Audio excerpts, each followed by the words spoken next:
Então, pessoal, boa noite. Espero que estejam todos bem e também fazendo as suas leituras.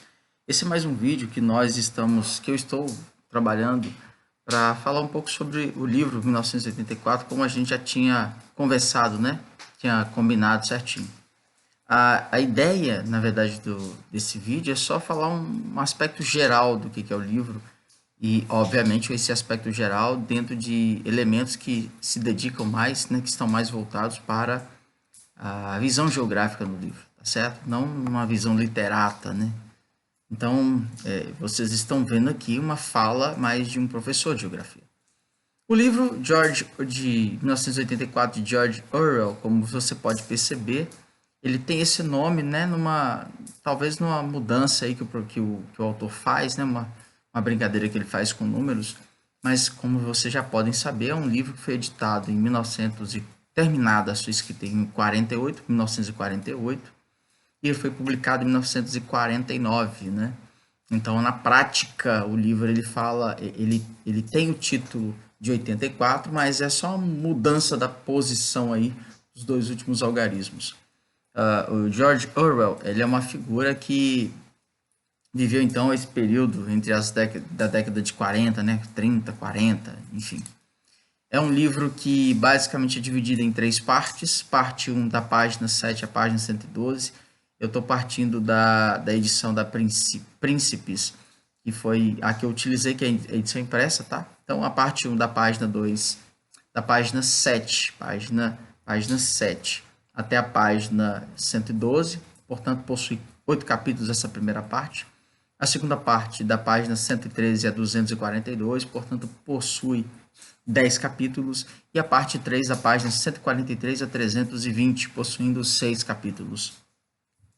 Em cada parte, os capítulos reiniciam a contagem, né? Então, na parte 1, começa da página 7 a 112, os capítulos vão de 1 a 8. Na página 2, começa lá da 113 a 242 e recomeça a contagem dos capítulos em 1, 2 até o 10. E assim acontece também na página 3. Um total de 24 capítulos, como eu disse, estamos utilizando aqui como base a edição da Príncipes de 2021. O livro ele é de gênero distopia, né? Portanto organizado numa forma de romance. O livro recebe o título do ano de 1984, mas como já foi dito, foi publicado em 49 e a sua escrita concluída em 48. Mas também ele tem uma série de elementos que são interessantes, quando ele, por exemplo, traz a questão especialmente relacionada ao que seriam elementos do fim de um regime chamado socialismo, né? De um regime de um modo geral socialista. Aparentemente ele traz algumas predições e ele prediz algumas coisas, né? Embora não em 84 acabou, mas em 85 a União Soviética entra em colapso e, enfim, decreta falência de certa forma. Então o livro tem essa atualidade, tem esse ponto de atualidade. A centralidade do romance está no Winston, que é o personagem principal do romance. A sua vida e suas concepções são postas em xeque. O fato dele viver num sistema que ele não concorda, mas precisa sobreviver, e por esse motivo o Winston, ele de certa forma aceita muitas coisas que aparecem no sistema e até trabalha em muitas coisas que talvez ele não concorde. Outra coisa importante aqui é o leitor, você como leitor precisa prestar atenção muito na questão da privacidade, da vigilância, né? A privação de liberdade, em especial em relação à qualidade dos produtos circulantes no país. E por mais que todos os produtos e objetos recebam o nome de Vitória, mas também são produtos que normalmente não têm lá uma qualidade muito elevada. Que, aliás, se podia perceber, inclusive, na sequência do socialismo, especialmente entre as décadas de 60 até a década de 80, né, que é quando, de fato, o sistema entra em colapso. O autor. Quem é o George Orwell? Nome, efetivamente falando, é o Eric Arthur Blair. Inclusive, ele foi uma figura que trabalhou para a BBC e transmitia muitos eventos pela BBC. Ele foi uma figura que que se criou no sistema socialista, né, que foi fundamentado e acreditava diretamente no sistema socialista. Portanto, ele inicia todo um pensamento socialista e acredita de fato nele, porém, ele muda suas ideias, suas concepções no passar do tempo, e até pelo que ele vivencia de realidades. Aparentemente, essas características do George Orwell se assemelha muito, né? Se assemelha, pelo menos em parte, às características e à vida do Winston, que é um personagem do livro. O país em que se percebe o cenário do livro tem nome de Oceânia, é o que está escrito no livro desse jeito mesmo, não Oceania.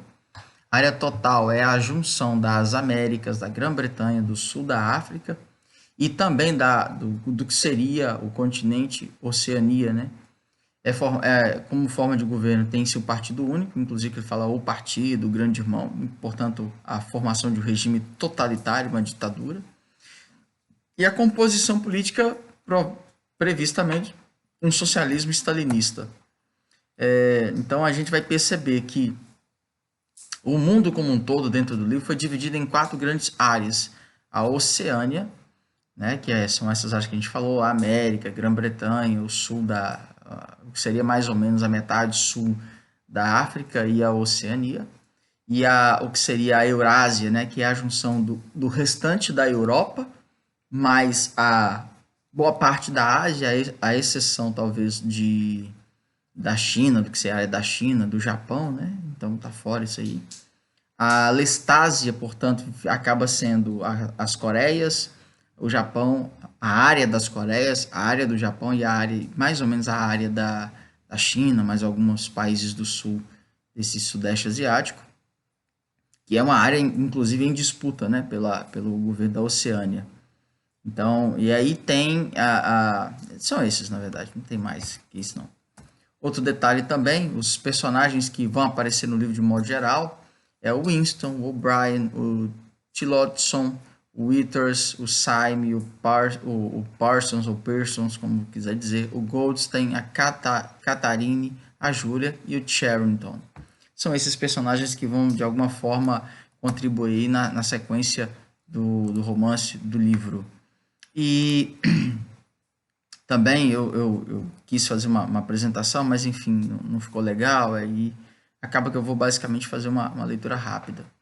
Quem é o Winston e quais são as suas características? Ele tem um porte alto, esguio, ele é magro, ele tem a sua saúde aparentemente é de uma pessoa mais velha com dificuldade de locomoção, né, com alguns problemas nas pernas, ele tem úlcera nas pernas, é uma figura que trabalha como redator no Ministério da Verdade, e a sua situação relacional é que ele fora casado, né? Porém estava em separação, não efetivamente divorciado. Quando conhece Júlia, tem grande ódio pela própria Júlia, mas depois se cria uma paixão entre os dois, entre o Winston e a Júlia. A situação locacional é que ele mora em um dos antigos prédios das mansões Vitória. E o seu cotidiano é que diariamente ele acorda ao som da teletela, faz alguns alongamentos por recomendação da teletela, vai tomar café, normalmente no espaço, né, mais coletivo, vai trabalhar, frequenta o centro comunitário ao final do expediente e volta para casa, que esse é o esperado para todo mundo. Eu gravei um vídeo especificamente sobre a Júlia, né, então a gente não precisa nem tratar muito sobre ela aqui. E alguns pontos que valem a pena vocês prestarem atenção, que é a própria existência da teletela, a questão de que Vitória é um nome que se dá para praticamente tudo. A ocorrência frequente de guerra, isso é um outro ponto que está ali inserido. Ora verdade, ora não. Provavelmente, pelo que inclusive se levanta no livro, na sequência do livro, é que aparentemente essa guerra não existiu, mas há uma certa dúvida ali no final. Outro detalhe é que Winston morava em um apartamento nas Mansões Vitória, e sobre uma loja de antiguidades tem um apartamentozinho, né, um quarto lá, que acaba que o Winston acaba alugando esse quarto para ele ter um pouco mais de privacidade e ficar longe da teletela. E essa loja de antiguidades no livro pertence ao Sr. Charrington. Tem uma outra coisa também que aparece ali, né, com uma certa frequência, é a questão do peso de vidro que o Winston compra nessa loja de antiguidades. Também aparece com frequência duas músicas, né? Uma música que é o que, de certa forma, ele acaba, quando ele tem uma música na cabeça e acaba cantarolando essa música, o Sr. Charrington completa alguns refrões da música, que começa laranjas e limões de baixa acidez. E uma outra música também que aparece muito, né, quando ele está nesse quarto alugado, fazendo, às vezes até dormindo apenas, ou fazendo alguma leitura, uma coisa que ele gosta, ele acaba ouvindo uma senhora lavadeira, que à medida que vai lavando e estendendo a roupa no varal, ela vai cantando essa música também, que eu não vou lembrar bem disso aqui, de como é que é a música. Certo? Então é isso que a gente esperava que você enxergasse, observasse. Qualquer coisa, obviamente, você pode colocar aí a sua dúvida que a gente vai tirar a dúvida da medida possível. Lembrando que eu sou geógrafo e, portanto, a visão que eu procuro dar no livro é uma visão mais relacionada à geografia, não tanto nos detalhes da literatura. Forte abraço e até próximos encontros.